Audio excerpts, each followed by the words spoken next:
నమస్కారం గురుగారు. నమస్కారం. పాల్గొన పూర్ణిమ విశేషం ఏంటి? పాల్గొన పూర్ణిమలో ఏం చేస్తే మనకు సత్వరం ఆ దేవుడి యొక్క ఆశీర్వాదం కలుగుతుంది? ఆ విషయాలు తెలియజేయండి గురుగారు మా ట్రీ మీడియా ప్రేక్షకులకి. సాధారణంగా పాల్గొన పూర్ణిమ అంటే మనకు లక్ష్మీదేవి ఉద్భవించిన రోజు అని చెప్పుకోవచ్చు. అంటే పాల సముద్రాన్ని చెలికిన సందర్భంలో లక్ష్మీదేవి ఉద్భవించిన రోజు మనకు పాల్గొన పూర్ణిమగా ఆ రోజే ఆమె ఉద్భవించడం అనేది ఇక్కడ ప్రత్యేకమైన అంశంగా మనం చెప్పుకోవడం జరుగుతుంది. అయితే ఆ రోజు ప్రత్యేకంగా అమ్మవారికి సంబంధించి ఆ అమ్మవారి జపాన్ని పూజను ఏవైతే చేసుకుంటుంటామో దాని నుంచి మనకు మంచి ఫలితాలు పొందడానికి అవకాశం ఉంటుంది.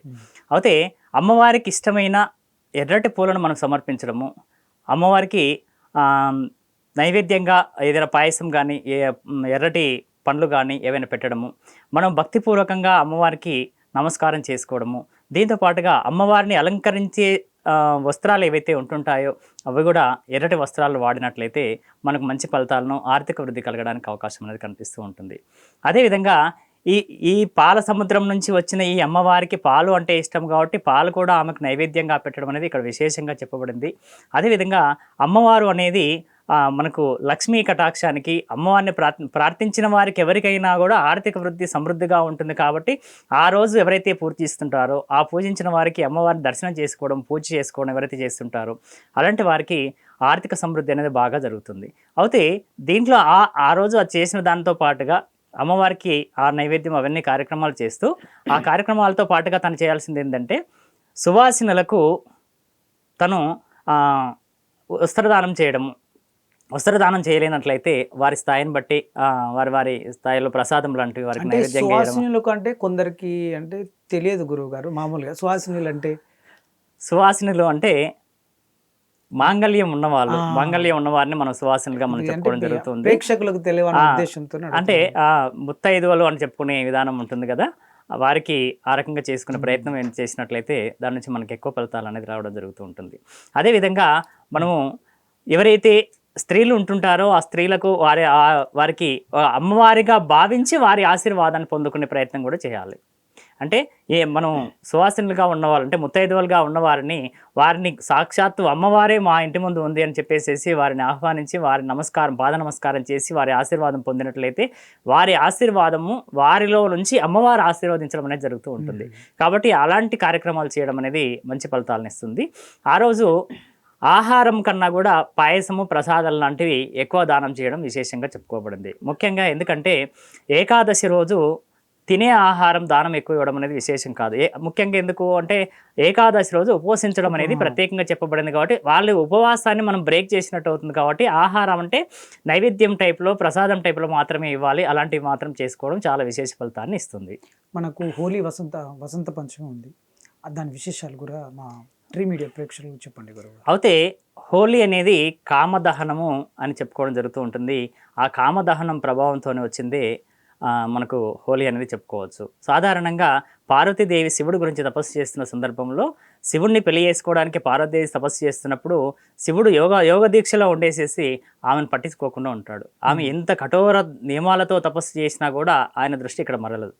అలాంటి సందర్భంలో దేవతలందరూ వెళ్ళేసేసి మన్మధుని దగ్గరికి వెళ్ళేసేసి ప్రార్థిస్తారు. మన్మధ ఒకసారి శివుడికి ఆయనకు మనసు డిస్టర్బ్ కలిగించి పార్వతి వైపు మళ్లించే విధంగా ఒకసారి చేయండి అంటే కామోద్దీపన కలిగించడానికి అందరూ ఆయన ప్రార్థించినప్పుడు ఆయన వెళ్ళేసేసి ఆయన మీద బాణాలు వేస్తాడు. కాముడు వెళ్ళేసేసి మన్మధుడు వెళ్ళేసేసి బాణాలు వేయడం అనేది శివుడి మీద చేయడం జరుగుతుంది. సమాగమం కోసం ఆ బాణాలు వేయడం జరుగుతుంది. ఆ బాణాలు పూల బాణాలుగా వెళ్ళి ఆయన మనసు చెలిస్తున్న కండిషన్ కనిపిస్తుంది.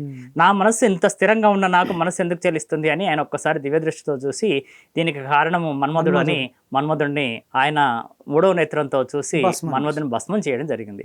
ఆ భస్మం చేసిన సందర్భంలో రతిదేవి ప్రార్థిస్తుంది, నా భర్త లేకుండా నేను ఉండలేను, నాకు నా భర్త కావాలి అని.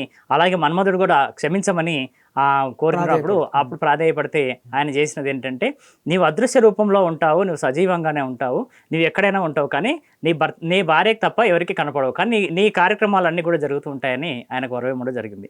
అయితే ఈ కార్యక్రమం ఎప్పుడైతే జరిగిందో దాన్నే మనం కామదహనము అని చేసుకోవడం జరుగుతూ ఉంటుంది. ఈ కామదహనం జరిగిన రోజు మరొక అంశంగా కూడా హోలిక అనే రాక్షసిని కూడా సంహరించడం అనేది జరిగింది. కాబట్టి హోలిక అనే దాని కారణంగా మనకు హోలీ అనే కార్యక్రమాన్ని నిర్వహించుకోవడం అనేది జరుగుతూ ఉంటుంది. అయితే మరి హోలీ అనేది ఎలా జరిగింది, ఎలా చేసుకుంటారు అంటే ఆనాటి సంప్రదాయం ప్రకారంగా పూలు తీసుకొని ఒకరి మీద ఒకరు పూలు వేసుకోవడం అనేది సంప్రదాయంగా ఉండేది. అది అప్పుడు అప్పుడు ఉండేది. ఆ పూలు వేసుకున్న విధానం నుంచి ఏమైందంటే పూలను తీసుకెళ్లి నీళ్ళలో వేసి ఆ నీళ్లు కలిసిన పూలు ఏవైతే ఉంటాయో ఆ పూలు నీళ్లను వేరే వాళ్ళ మీద చల్లడం అనేది చేసేవారు. అంటే ఈ పూలు నీళ్లు కలిపి చల్లడం వలన ఒక శుభత్వాన్ని మంచిని మనకు ప్రేరేపించే విధంగా ఉండేది. తర్వాత కాలంలో పూలు అందుబాటులో లేకపోవడం, పూలతో చల్లుకుంటే ఆనందం వాళ్ళకు కనపడకపోవడం కావచ్చు, మరి ఇంకేదైనా కావచ్చు, కెమికల్స్ వైపు మనకు దృష్టి మళ్ళడము, కెమికల్స్ తీసుకొని శరీరం మీద కళ్ళకు రుద్దుకోవడం ఇలాంటివన్నీ జరుగుతుంది. కాలగమనంలో వచ్చిన మార్పు ఈ ప్రభావాన్ని చూపిస్తుంది. అయితే ఈ కెమికల్స్ వాడడం వలన కళ్ళు పాడు కావడము, వాళ్ళ బ్రైట్నెస్ తగ్గిపోవడము, లేకుంటే శరీరం స్కిన్ ర్యాషెస్ రావడం, ఇలాంటి ఇబ్బందులన్నీ కూడా వస్తున్నాయి. కాబట్టి మనం పూలను నీళ్ళలో కలిపి చల్లుకునే ప్రయత్నం ఏదైతే చేస్తుంటామో అది మనకు సరైన హోలీ పండుగ మనం చేసుకోవాలి. కానీ హోలీ అంటే కెమికల్స్ రుద్దుకోవడం కాదు, ఇంకోరిని హింసించడం కాదు. దాంట్లో ఎవరైతే ఇష్టపడుతున్నారో వాళ్ళ వరకు మాత్రమే చేయాలి, కానీ కనిపించిన వాళ్ళందరి మీద అలాంటి కార్యక్రమాలు చేయకూడదు అనేది మనం గమనించాల్సిన విషయం. అదేవిధంగా ఈరోజు కూడా మహాలక్ష్మి జయంతి ఉంది. అంటే ఆ రోజు ఏమన్నా మన ప్రేక్షకులు కానీ గృహిణులు ఎవరైనా కానీ ఏమైనా దానాలు ఉన్నాయా? ఎటువంటి దానాలు చేయాలి? ఆ కొన్ని విషయాలు చెప్పండి గురువుగారు. మహాలక్ష్మి జయంతి సందర్భంగా వాళ్ళు ముఖ్యంగా వస్త్రదానం చేయడం అనేది విశేష ఫలితాన్ని ఇస్తుంది. ముఖ్యంగా ఎర్రటి వస్త్రాలను దానం చేయడము. ఆ దానం ఇచ్చే వాళ్ళకి ఎలా దానం ఇవ్వాలి అంటే వచ్చిన వారికి సాక్షాత్తు మహాలక్ష్మీదేవి అని భావించి, ఆ మహాలక్ష్మి స్వరూపంగా భావించి వారికి దానం ఇవ్వాలి. దేవతా స్వరూపంగా భావించి వాళ్ళకి ఇవ్వాలి. వాళ్ళ పాద నమస్కారం కూడా చేసుకోవాలి. అంటే నేను దానం ఇస్తున్నాను కదా వాళ్ళకి, నేను దానం ఇస్తున్నాను కాబట్టి నేను సుపీరియర్ అని ఫీల్ అవుతే వాళ్ళకి వచ్చే ఫలితం రాదు. అహంకారపూరితంగా ఉండకూడదు. అంటే నేను సాక్షాత్తు అమ్మవారికే ఇస్తున్నాను, అమ్మవారు తీసుకుంటున్నారనే భావన చేసినట్లయితే సాక్షాత్తు ఆ సాధారణ స్త్రీకి ఇచ్చినా కూడా వారికి అమ్మవారికి చెందిన ఫలితం అనేది కనిపిస్తూ ఉంటుంది. ఒకవేళ ఆ స్థాయి లేదు, మాకు మేము వస్త్రదానం చేయలేము, వస్త్రాన్ని ఇచ్చే పరిస్థితి లేదంటే వారి చేత ఆశీర్వాదం పొందినా కూడా, అంటే స్త్రీలు తనకన్నా పెద్దవాళ్ళు కావచ్చు, తన వయసు వాళ్ళు కావచ్చు, ఎవరైనా కూడా వివాహితులైన వారిని సాక్షాత్తు మహాలక్ష్మి రూపంగా భావించి వారి ఆశీర్వాదం తీసుకునే ప్రయత్నం చేయాలి.